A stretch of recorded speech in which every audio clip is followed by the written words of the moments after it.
Senado de la República analiza a esta hora una moción de declaración presentada por el Frente Amplio de condena a la violenta irrupción de la policía ecuatoriana en la Embajada de México en Quito, que terminó con la detención del ex vicepresidente del gobierno de Rafael Correa, Jorge Glass. La OEA trataría en esta jornada primero el argumento del gobierno de Daniel Noboa para luego dar lugar al reclamo de México. MBD Noticias conversó con Quinto Lucas, ex vicecanciller ecuatoriano, quien señaló que si bien las repercusiones internacionales han sido claras de repudio a la incursión en la Embajada de México, en el país las opiniones están divididas. Hasta el momento, familiares y abogados defensores del ex vicepresidente no han podido tomar contacto con el prisionero.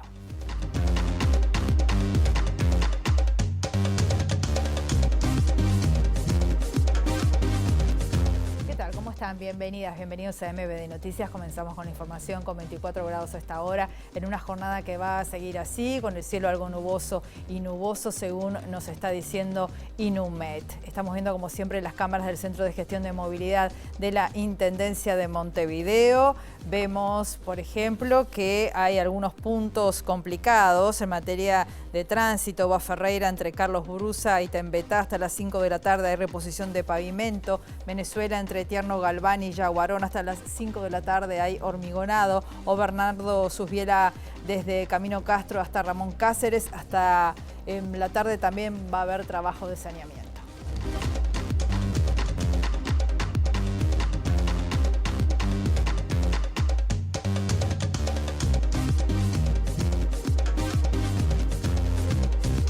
Hay mucha información en desarrollo a esta hora. El Parlamento es uno de los puntos fuertes de esta jornada en materia periodística. Les contamos, entre tanto, que el ex vicecanciller en el gobierno de Rafael Correa, el uruguayo Quinto Lucas, reclama la presencia de organismos internacionales de derechos humanos en Ecuador tras el secuestro en la Embajada de México del ex vicepresidente Jorge Glass. En ese sentido, Lucas señala al gobierno de Daniel Noboa como responsable del secuestro y su intento de que Glass acuse a Correa de delitos, mientras que reconoce que las opiniones en Ecuador están divididas. La mayoría de los países del mundo han condenado ese hecho. Más allá de esa realidad, la repercusión en Ecuador está dividida. Obviamente estamos en un país en el que hay una visión de país que está enfrentada a otra visión de país, una visión de país que quiere llevar al país a una especie de gobierno similar al de Milei, y otra visión que busca un país mucho más abierto, distinto, más progresista. Hasta el momento no se sabe el estado de salud de Jorge Glass, quien se encuentra en un hospital militar. Actualmente Glass, de 54 años, está imputado por presunto peculado, malversación de fondos públicos en el caso de reconstrucción de la provincia costera de Manabí, la más afectada por el fuerte terremoto ocurrido en el 2016. Todo ese proceso fue un proceso de tortura psicológica, de querer obligarlo a que él o asuma cosas o culpe de determinadas cosas a los otros compañeros y sobre todo a Rafael Correa, que es lo que buscan, que Glass termine incriminando a Rafael Correa. Se da todo un proceso y una cuestión en la cárcel que supuestamente tomó determinadas pastillas para la depresión, que tomó de más. Eso no está muy claro porque no dejaron entrar a los familiares, no dejaron entrar a los abogados. Ya vamos a ir al Parlamento, donde está nuestra periodista Juliana Perdomo, porque este es uno de los temas que está siendo debatido a esta hora en el Senado parlamentario. Entre tanto, les contamos que Mides y UTU lanzaron la 9ª edición de la capacitación en multioficios para participantes del programa de la cartera. Los cursos abarcan tareas de albañilería, sanitaria, electricidad y otras habilidades. El objetivo es promover la inserción laboral de este sector de la población, según dijo el titular del Mides, Alejandro Schiarra. En esta edición son 20 personas las que inician los cursos, de los que egresaron más de 180 personas. El 30% de los egresados continuó con otros estudios vinculados a la capacitación y el 49% se insertó en el mercado laboral. Hemos visto que tiene un alto impacto en cuanto a al conseguimiento de un empleo posterior. Recién me decían que de las personas que cursaron la última vez, de las personas que estaban en situación de calle y consiguieron empleo, estamos hablando de un 99%. O sea, tiene empleabilidad rápida y muy buena, así que estamos muy contentos. Va en línea con lo que el Ministerio ha pregonado desde un inicio, con brindar herramientas para la autonomía. ¿Cuántos cursos de este tipo tienen? En este caso es multioficios, ¿hay asociado a otro tipo de instrucción, de formación? Sí, por supuesto, multioficios, es carpintería, albañilería, herrería, pero también tienen cursos de habilidades blandas, ¿no? El INEFOP también capacita en habilidades blandas para la empleabilidad, que es algo muy demandado por la industria y la empresa hoy en día, que tiene que ver con habilidades para el relacionamiento dentro de la empresa, el trabajo en equipo, cambiar ciertas costumbres que uno puede tener. Quedó inaugurada la obra de remodelación del centro hospitalario Dr. Enrique Clavó Exfiltro en un área total de 6.000 metros cuadrados. El edificio incluye el primer centro de salud bucal de ACE, además policlínicas de varias especialidades, una base de servicio de SAME 105 y oficinas de la RAP metropolitana. El polo de salud, que brinda atención diaria a unos 3.000 usuarios de ACE, ocupa unos 6.000 metros cuadrados distribuidos en un centro de salud bucal, policlínicas, oficinas de la red de atención primaria metropolitana, espacios exteriores y una base SAME 105, donde operarán 6 ambulancias especializadas para adultos y una pediátrica. Acá tenemos todo completo, ya comenzó el centro a trabajar, hoy ya estaban las consultas de telemedicina con el interior del país y ahora ya entra en funcionamiento, ya está la farmacia completa. Esta farmacia se aumentó y se amplió también. Y después destacar que ya en este edificio, como ya en muchos de ACE, estamos trabajando con todos los sistemas informáticos como se deben, ¿verdad? Para tener un buen control de todo lo que se viene manejando. ¿Por qué hablaba de la habilitación del Ministerio de Salud Pública si ya está funcionando? No, siempre los procesos de habilitación ocurren de esta manera. Uno realiza las obras, obviamente que el Departamento de Arquitectura de ACE ya lleva, va realizando la obra teniendo las pautas para ser habilitado el centro. ¿Qué universo de personas más o menos usted ha calculado que se atienden aquí? Acá se atienden 3.000 pacientes por día, nada más ni nada menos, ¿verdad? Y se hacen, para que ustedes se hagan una idea, tenemos unos 600, 700 pacientes que concurren también para realizarse análisis de laboratorio. Según el presidente de ACE, Leonardo Cipriani, la obra insumió una inversión de $7.800.000. Seguimos hablando de temas vinculados a la salud porque según el último reporte del Ministerio de Salud Pública hay 24 nuevos casos de dengue, 17 autóctonos, 7 importados, 64 casos probables con test de antígeno positivo. Son 359 los casos confirmados en total en el país. El subsecretario del Ministerio de Salud Pública, José Luis Sadjian, aclaró que para confirmar la enfermedad de dengue tiene que realizarse un análisis de sangre. Dijo que los test de antígenos no son del todo concluyentes. La prueba confirmatoria es el test de sangre, el PCR, que se realizan en varios laboratorios y hemos habilitado laboratorios en el norte del país. El test de antígeno es como una prueba primaria, pero no es la determinante, no es la concluyente. Se puede hacer un test de antígeno en primera medida, como primer paso, pero la prueba determinante y por la que fue el Ministerio es por el PCR, que es el confirmatorio. Test de antígeno, hay mutualistas, la semana pasada hubo una pequeña tensión, ya se está restableciendo por estos días, el Ministerio está haciendo un seguimiento a los stocks de esos test de antígeno, pero recordamos que de nuestra área de epidemiología determinó que los test de PCR son los test confirmatorios y por eso a veces vieron los que tenemos casos probables a la espera de la confirmación, porque la sintomatología aparentemente da para poder prever que fuera un caso de dengue, se puede hacer un test de antígeno primario, pero el confirmatorio es el PCR que se le realiza en los laboratorios que están habilitados. Como decíamos al inicio, una jornada de mucho movimiento y trabajo allá en el Parlamento Nacional. Se están analizando, entre otras cosas, una declaración que propuso el Frente Amplio de repudio sobre lo que se ha transformado en una verdadera crisis diplomática política entre México y Ecuador. Juliana Perdomo, bienvenida, buen mediodía para ti, ¿cómo estás? Muchas gracias, Rosina. Buen mediodía para todos. Como tú informas, está sesionando el Senado con esta declaración sobre los hechos sucedidos en Ecuador, concretamente en la Embajada de México.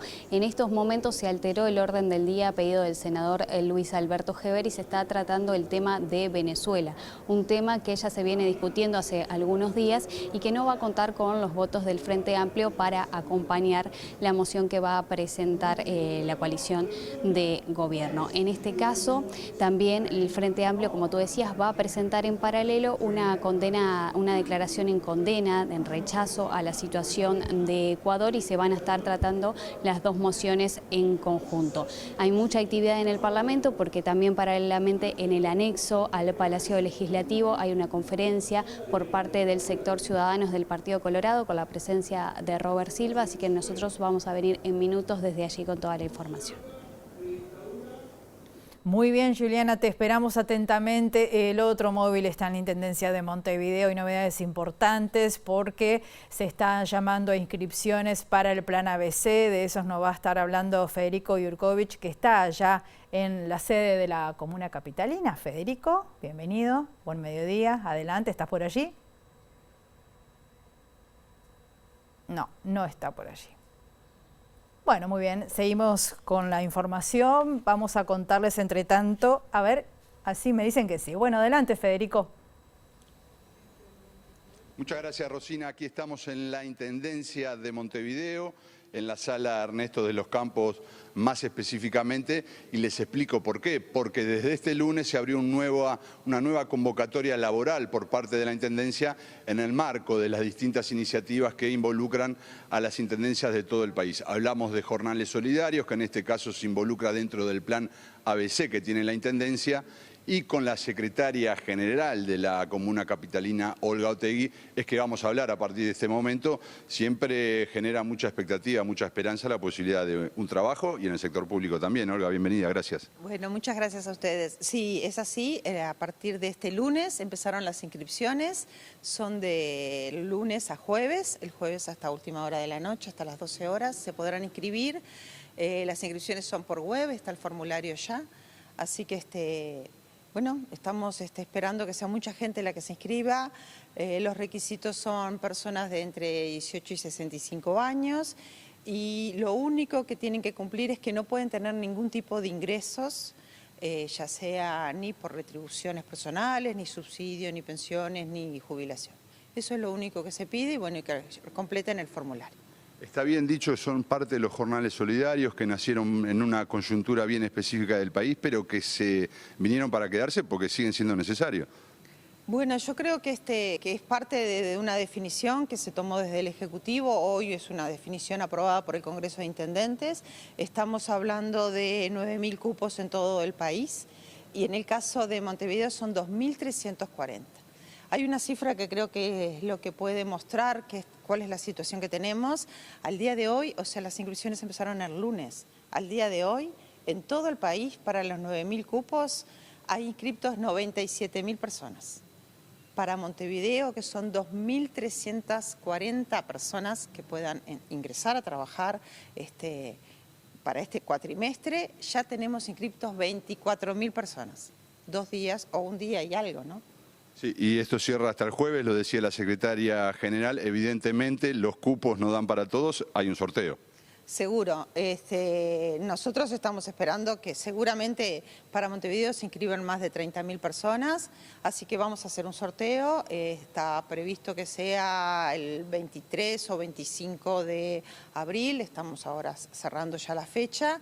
Y bueno, ahí se hace el sorteo y los primeros días de mayo ya comienzan las inscripciones. Nosotros lo definimos desde de la primera instancia que se dieron estos jornales, una capacitación, así que ellos reciben una capacitación, una instrucción de trabajo y los primeros días de mayo ya comienzan con sus actividades por 4 meses. ¿Y también tiene un complemento, la Intendencia da boletos y algún otro beneficio también? Sí, ese es un compromiso que asumimos desde el momento cero. Los trabajadores tienen 2 boletos por día, cada jornal.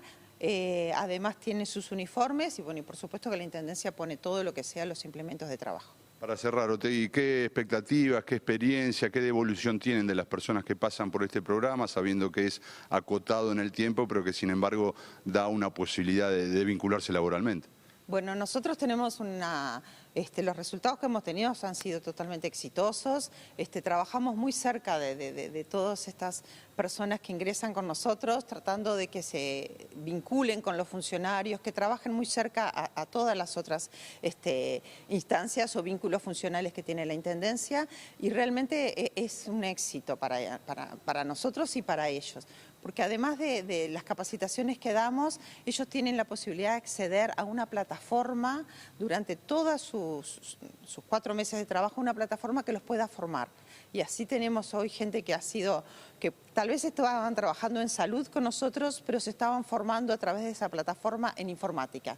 Entonces es un plus que al momento de dejar esta actividad puedan estar más formados y con más herramientas para poder seguir al mercado laboral con otras instrucciones que no tenían al inicio.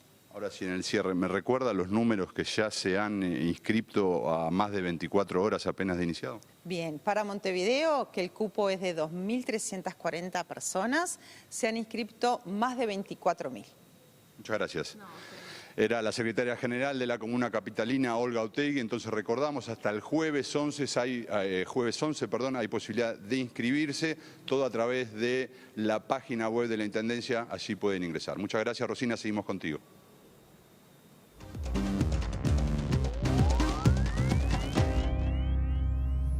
Y nosotros con muchísimo gusto recibimos como cada martes a Gustavo Vila en esta columna que queremos tantos de ciencia y tecnología, y que hoy va a hablar de algo muy importante, que son avances destacadísimos en materia de tratamiento de tuberculosis. Buen mediodía, bienvenido, Gustavo. Gracias, Rosina, muchas gracias, un gusto como siempre repetir la columna en MBD Noticias. Y bien decías, hace un rato terminó en el Hospital de Clínicas la presentación de un estudio científico que fue abordado por Facultad de Químicas, Comisión Honoraria para la Lucha Antituberculosa, el Hospital de Clínicas, Facultad de Medicina, y fue financiado por la Comisión Sectorial de Investigación Científica de la Universidad de la República. ¿Qué buscaba esta investigación? Bueno, trabajar sobre las personas que padecen tuberculosis en estado crítico o moderado y ver cómo mejorar a partir de la administración de fármacos ya conocidos las posibilidades de recuperación y de cura de estas personas.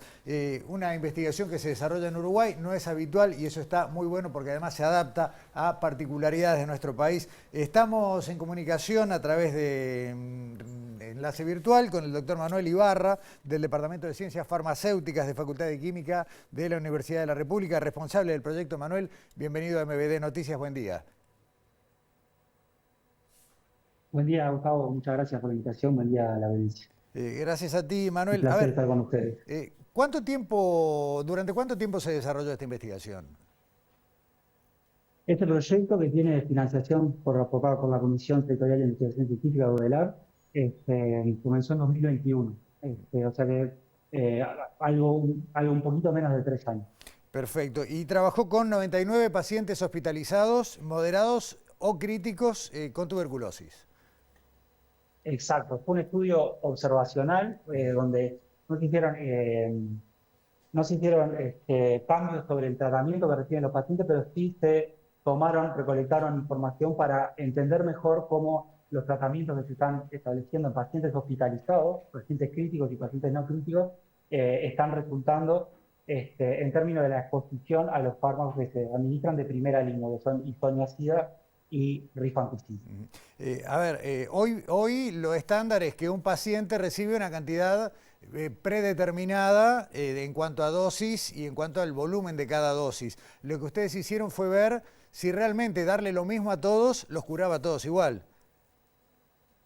Exacto. Hoy por hoy, la tuberculosis es una enfermedad que tiene una incidencia en aumento. Es una problemática no solo en Uruguay, sino también a nivel mundial. Y tiene un tratamiento que está estandarizado de acuerdo al peso corporal general de los pacientes. Se establece una dosis diaria. Ese tratamiento que dura 6 meses. Un tratamiento bastante prolongado del procedimiento de los pacientes.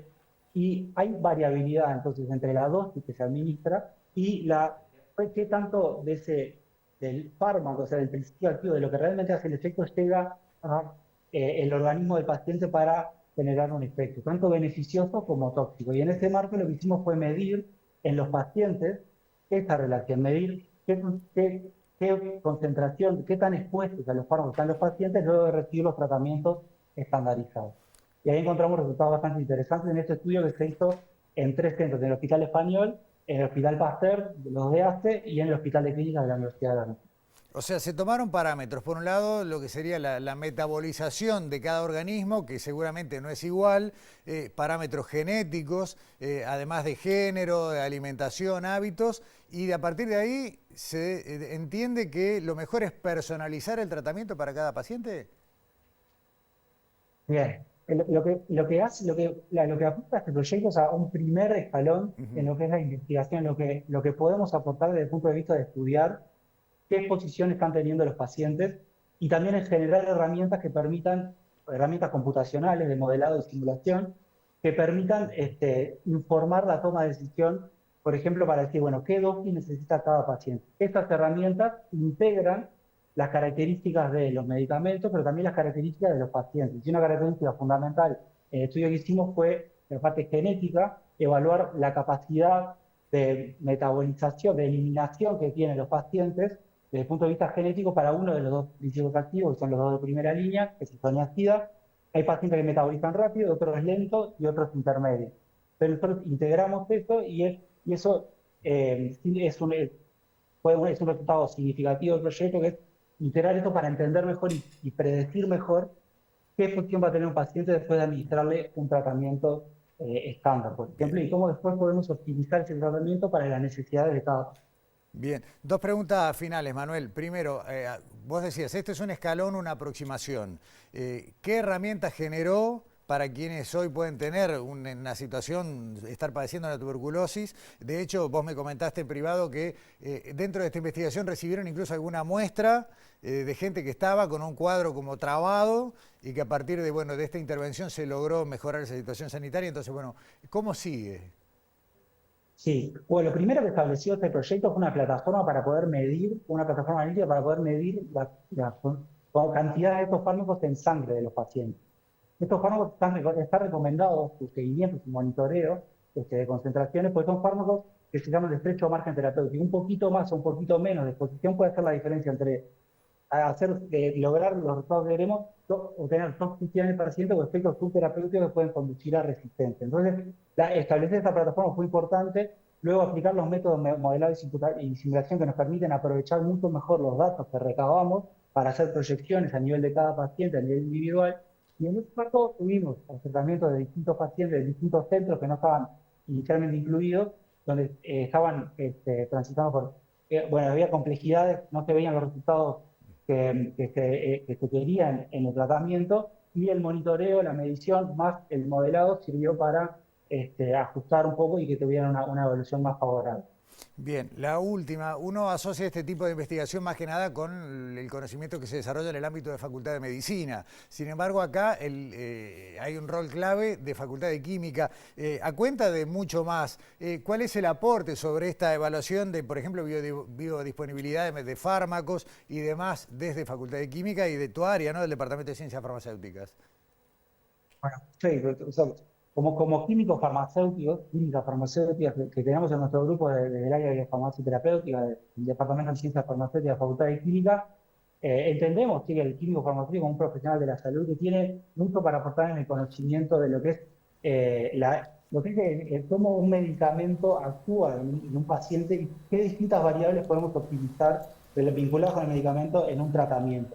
Y este análisis de dosis de exposición y también evaluar la evolución clínica fue muy enriquecedor trabajarlo en un contexto interdisciplinario donde intercambiamos mucho con equipos clínicos y también con investigadores de áreas básicas como el Departamento de Genética de la Facultad de Medicina. Entonces, este intercambio interdisciplinar es fundamental y es lo que puede hacer la diferencia. Los químicos farmacéuticos sin duda tenemos mucho para aportar ahí en el conocimiento que la herramienta es una herramienta clave, una herramienta central en el tratamiento que tenemos para solucionar este tipo de enfermedades, que son los tratamientos medicamentosos, optimizarlos y recolectar información que nosotros podemos analizar y podemos, comunicando con los equipos médicos, dar información y insumos para optimizar los tratamientos. Manuel Ibarra, de Facultad de Química, gracias por hoy y otro día conversamos más en profundidad. Gracias a vos. Hasta pronto. Estoy a disposición. Gracias. Saludos. Hasta luego. Rosina, ¿cómo ves, no? La ciencia para combatir una enfermedad que parece vieja, parece asociada a otras épocas y sin embargo, como decía el doctor Ibarra, no para de aumentar su incidencia y la necesidad de curarla mejor. Y otra vez la Universidad de la República, ¿no? A través de sus diferentes centros de estudios, exacto, dando la nota positiva. Sí, y los centros de salud de ACE también. También, exactamente. Es bueno resaltarlo. Gracias, Gustavo, un gusto. Nosotros hacemos una pausa muy breve y volvemos enseguida.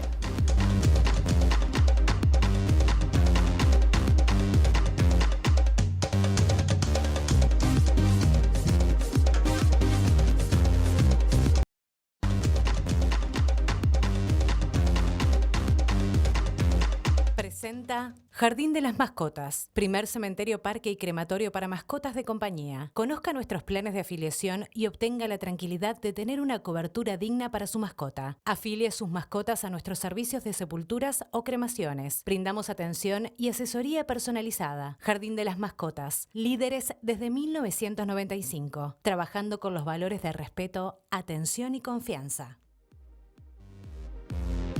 Bloque de MBD Noticias. Continuamos con la información con 23 grados a esta hora y la Asociación de Familias Presentes, que está integrada por familiares de personas privadas de libertad, está denunciando estado de abandono en cárceles y retroceso de derechos. Dicen que en las visitas son tratados como presos y que las revisiones son invasivas cuando no hay escáner. Para este mes están esperando la instalación de una mesa institucional para abordar varios temas. Familiares y todas las personas privadas de libertad están como en una situación de abandono dentro de las cárceles. Si uno revisara todas las situaciones de muertes por homicidio, de muertes por supuestas autoeliminaciones o de heridas por autolesiones o por caídas de techos o de tanques de agua, son todas situaciones en las cuales las personas privadas de libertad se vieron o se sintieron en situaciones extremas y hubo un Estado que no estuvo. Las personas privadas de libertad son más de 15.000, de las cuales la gran mayoría son hombres y más de 1.000 son mujeres y con medio centenar de niños. Según datos del comisionado parlamentario, la superpoblación es de 130%. Desde el momento que llegamos, pisamos la cárcel, somos tratados de la misma manera que se trata un preso. Es decir, el familiar se siente con sus derechos también vulnerados. Digo, nosotros, por ejemplo, son extremos a veces las revisaciones. Si hay escáner, para pasar después para la cárcel tenés que hacer la realización del cuerpo, así que te hace la invasiva, que es de todas las partes íntimas de la mujer también o del hombre.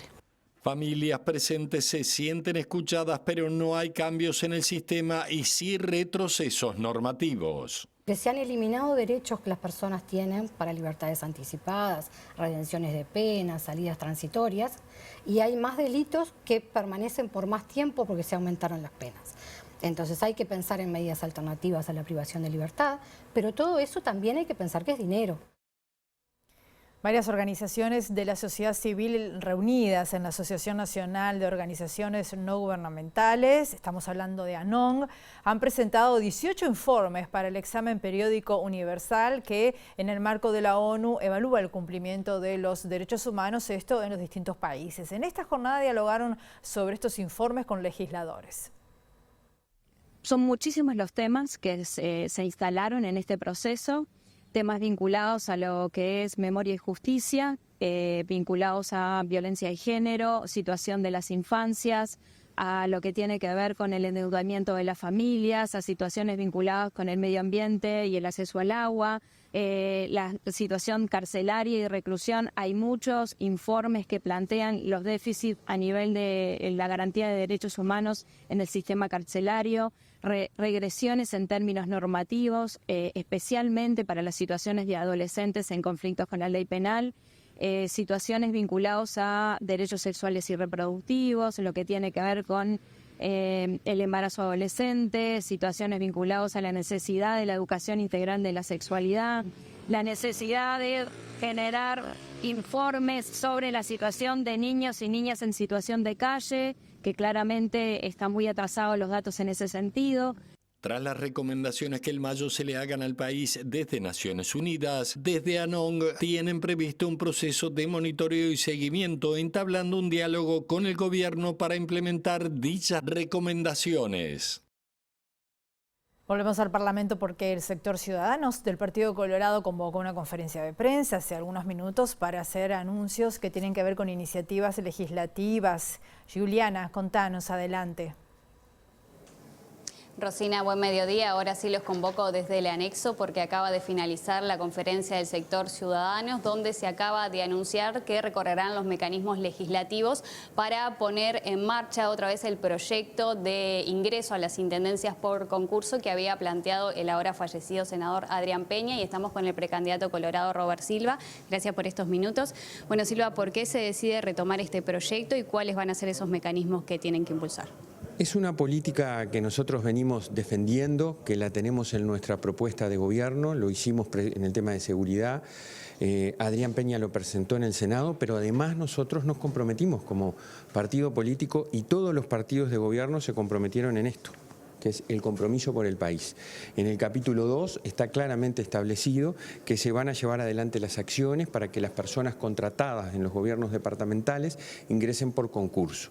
Entonces nosotros, de acuerdo a lo que establece el artículo 331 de la Constitución, la bancada de legisladores de Ciudadanos, que integra el movimiento Crece, va a presentar, ya lo están firmando, un proyecto de enmienda constitucional. Y a partir de él vamos a invitar a los partidos políticos que acompañaron este proyecto en el Senado, esto es Cabildo Abierto y el Frente Amplio, y también al Partido Nacional que no lo acompañó, porque justamente la objeción que se planteaba, que era un tema de constitucionalidad, la estamos salvando a través de este mecanismo. ¿Ya se conversó con las bancadas de los otros partidos o es a partir de ahora? Comienza a partir de ahora nuestra coordinadora, la diputada María Eugenia Rosselló, es quien va a hablar con todas las bancadas e iniciar este proceso, porque nosotros queremos apelar al soberano, es apelar a la ciudadanía, que nos diga si está de acuerdo con lo que nosotros proponemos o no, que la gente ingrese por su mérito, que ingrese por el mecanismo de concurso, de sorteo a los gobiernos departamentales. ¿Cuáles son los plazos que tienen a partir de ahora? Bueno, nosotros tenemos que presentar esto 6 meses antes de las elecciones, lo estamos presentando, así que por lo tanto tendrá la Asamblea General, que se requiere una mayoría especial de 2/5, que aprobarlo y luego someterlo a plebiscito junto con las elecciones nacionales del mes de octubre. Muchas gracias. Gracias a ti.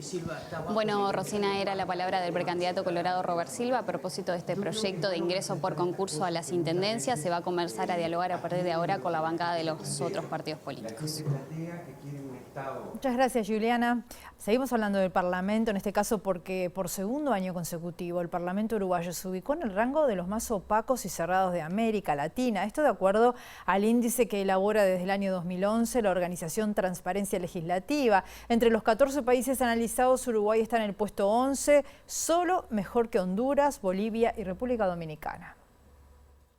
En una escala de 0 a 100 y en la que el primer extremo se refiere a parlamentos opacos y cerrados y el segundo a parlamentos transparentes y abiertos, Uruguay quedó 11º por segundo año consecutivo con 33,33%. Esto lo coloca en la franja de peor transparencia en la región, medida por la falta de planes sobre datos abiertos a cuestiones de manejo presupuestario y a la participación ciudadana en el ámbito legislativo. En ese mismo grupo, debajo de Uruguay figuran Honduras con 23,59%, Bolivia con 24,53% y Dominicana con 25,31%. En el otro margen de la escala, Chile quedó primero por segundo año consecutivo con 63,03%, siendo el único que supera la barrera del 60 seguido de Perú y México. En el valor chileno influye la participación ciudadana destacada por la iniciativa Congreso Virtual, una plataforma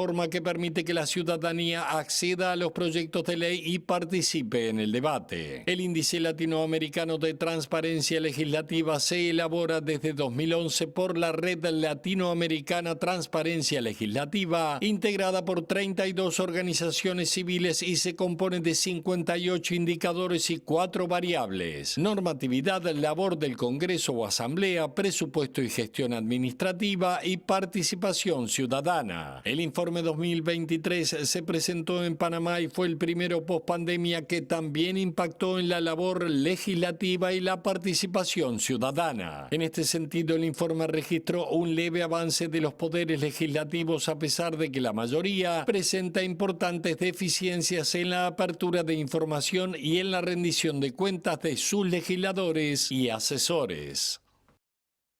En 2023, reconocidas figuras mundiales firmaron una carta pidiendo pausar la experimentación a gran escala con la inteligencia artificial ante preocupaciones vinculadas al exceso de fake news y la privacidad de datos. Recientemente, el asesor en comunicación política, el uruguayo Diego Mota, publicó un libro para abrir la discusión sobre la tecnología, llegando al poder en nuestras democracias. La inteligencia artificial impacta mucho en todo el quehacer diario de la comunicación política y lo que tenemos que estar preparados es, hay toda una vertiente positiva de la cual le podemos sacar jugo, pero también una vertiente negativa y esa es la que debemos debatir y sobre todo hay muchas cuestiones éticas a las que hay que abordar. Entre ellas, las cuestiones éticas a atender son la utilización de datos no autorizados, la transparencia de los algoritmos que se puedan utilizar en la gestión pública para tomar decisiones y una más. También existe esto de los algoritmos que podemos ver en redes sociales que fomentan un poco el odio, porque de hecho están diseñados para buscar el lucro y su formato es que buscan mostrarme lo que más probablemente yo quiera ver. Entonces eso genera burbujas de información, que se llaman, y evita que personas que piensan distinto puedan dialogar. Cuando esas personas salen de esas burbujas ya están tan extremizadas en sus posturas que chocan, y eso genera polarización. Eso es lo que estamos viendo hoy en la política en todos los países del mundo, gran polarización entre las posturas políticas. Y una idea que yo propongo es por qué no realizamos algoritmos pro democracia, es decir, algoritmos que en vez de buscar el lucro, en vez de intentar mostrarme lo que yo más voy a querer consumir, sino que busquen generar democracias más sanas, intercambios más sanos. Hace algunos minutos hablábamos de los casos de dengue que hay en nuestro país, de la preocupación que hay por el crecimiento de los mismos, la situación en Salto. Ahora queremos saber qué es lo que se está viendo en los diferentes centros de salud, cómo los intensivistas están atendiendo estas situaciones. De eso nos va a hablar nuestro periodista Eduardo Delgado. Buen mediodía, Eduardo. Adelante, bienvenido. Buen mediodía, Rosina. Así es, en el definido por la ministra de Salud como el peor escenario en la historia del Uruguay respecto al dengue y bueno, con la posibilidad de que la situación se complejice aún más por aumento de casos, es fundamental cómo están trabajando los equipos de salud con este tema. Por eso estoy con Julio Potet, médico intensivista, docente además también universitario. Julio, para conocer primero, ¿ha implicado un aprendizaje esto para los médicos? Porque estamos hablando de una enfermedad con muy pocos antecedentes en Uruguay, como el dengue. Sí, sin duda.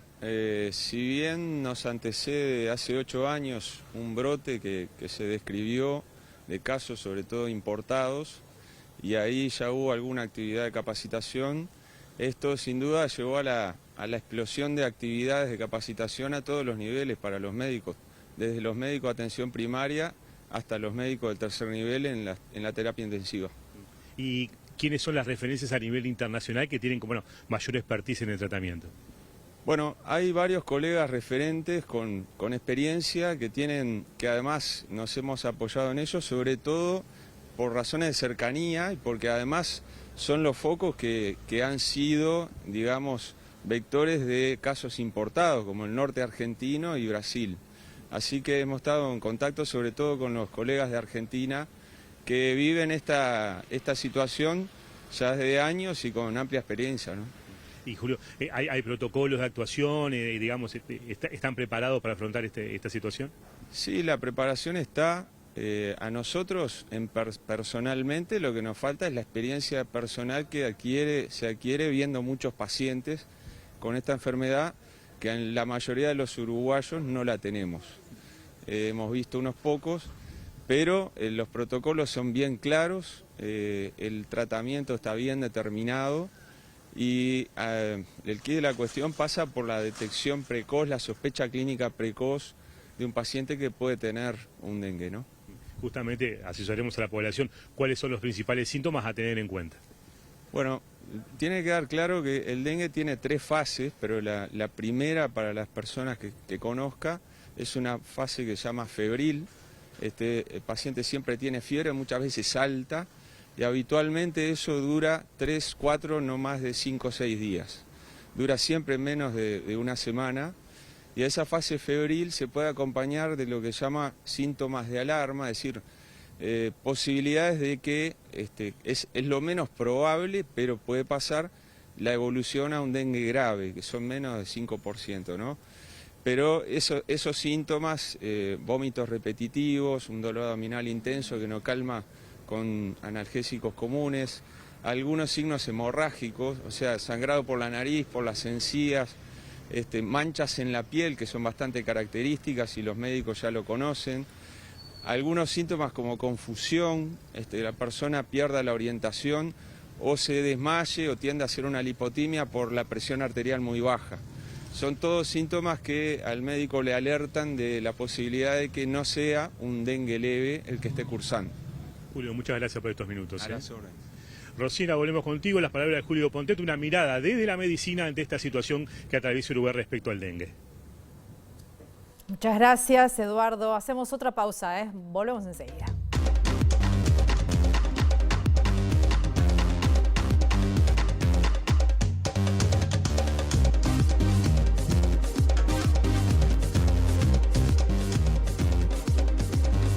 Para mascotas de compañía. Conozca nuestros planes de afiliación y obtenga la tranquilidad de tener una cobertura digna para su mascota. Afilie sus mascotas a nuestros servicios de sepulturas o cremaciones. Brindamos atención y asesoría personalizada. Jardín de las Mascotas. Líderes desde 1995. Trabajando con los valores de respeto, atención y confianza.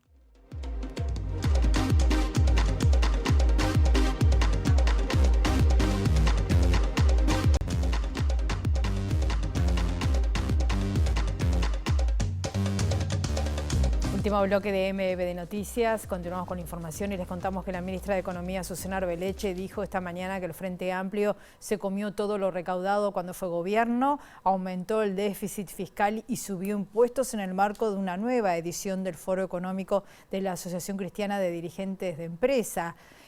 Por el contrario, Arbeleche dijo que el gobierno de coalición puso en práctica un nuevo modelo económico que empieza a mostrar resultados como el ajuste del gasto a los ingresos, la baja de impuestos por 150 millones de dólares y la regla fiscal.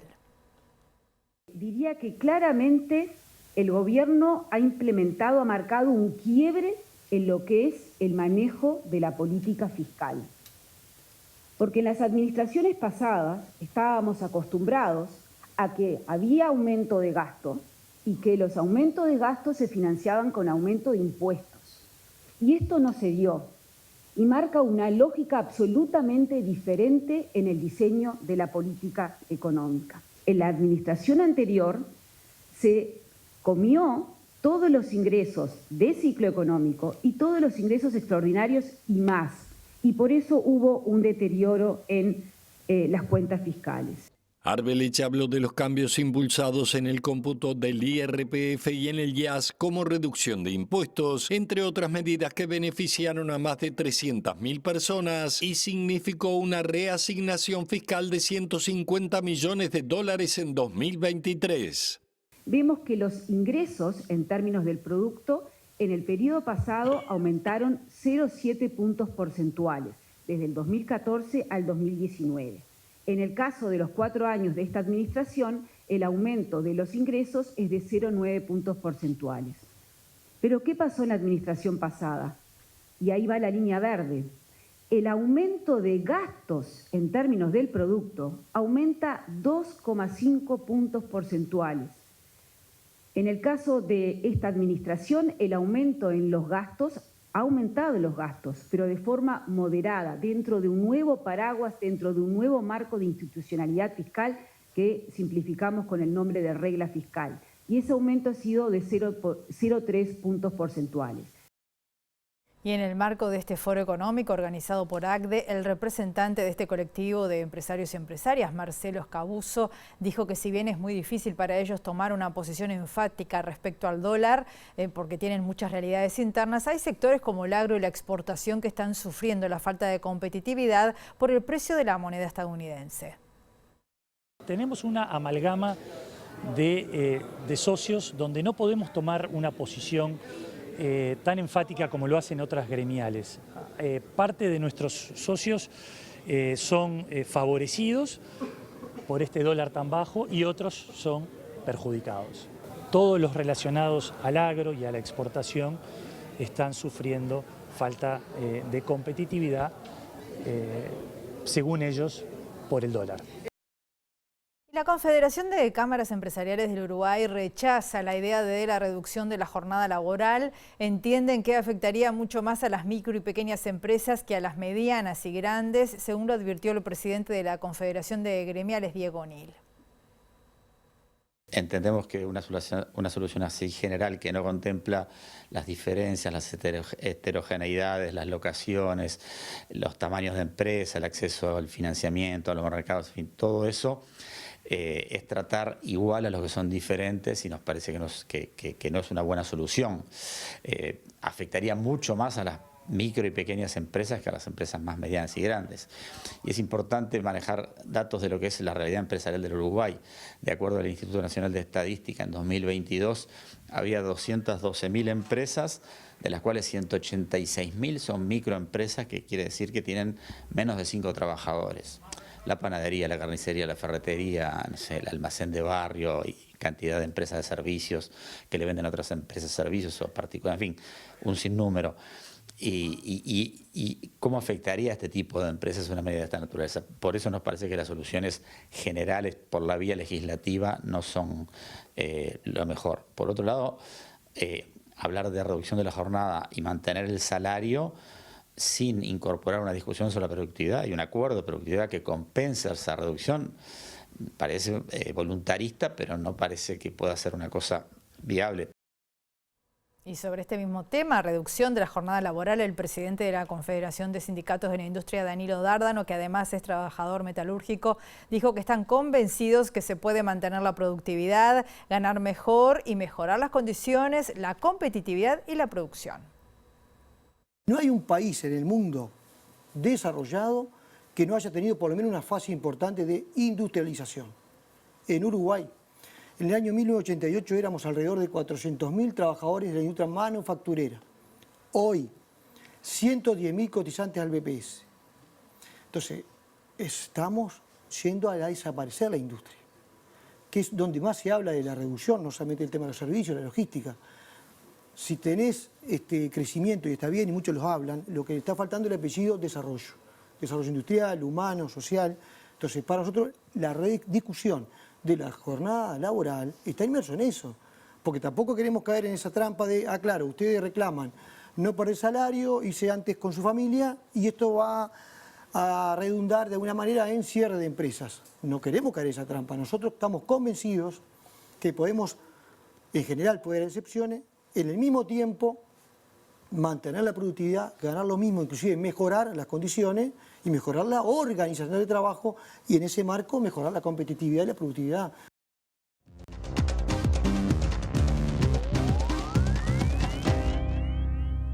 El presidente de Colombia, Gustavo Petro, se va a reunir hoy en Caracas con su par venezolano Maduro, una semana después de que el mandatario colombiano calificara de golpe antidemocrático la inhabilitación de candidatos opositores, como María Corina Machado, en las elecciones presidenciales de Venezuela. El presidente colombiano Gustavo Petro y su homólogo de Venezuela, Nicolás Maduro, mantendrán su quinta reunión desde que el mandatario colombiano asumiera el poder en 2022, en medio de leves tensiones por las elecciones presidenciales venezolanas y un día después del encuentro bilateral entre los cancilleres de ambos países en Cúcuta. No hagamos anormal ni escandalicemos diferencias que se puedan tener. De Colombia no nos separa nadie, tenemos grandes objetivos que cumplir juntos, hacer avanzar la economía, el comercio y la paz. Nosotros estamos ayudando a Colombia en la paz y seguiremos juntos, expresó Maduro al confirmar su encuentro con Petro. Venezuela tiene previsto recibir esta semana negociaciones entre el gobierno de Petro y la guerrilla del Ejército de Liberación Nacional, en un proceso que buscan acuerdos similares al que llevó a la disolución de las Fuerzas Armadas Revolucionarias de Colombia. Maduro sostuvo que se profundizará en los proyectos de energía, gas y petróleo, así como asuntos comerciales, económicos, de seguridad fronteriza, al tiempo que se abordarán temas internacionales como el asalto a la Embajada de México en Ecuador y el tema palestino, sin dar mayores detalles. Nos vamos, volvemos a las 19 en la edición central o mañana a las 8, la primera edición de MBD Noticias. Que pasen bien, hasta luego.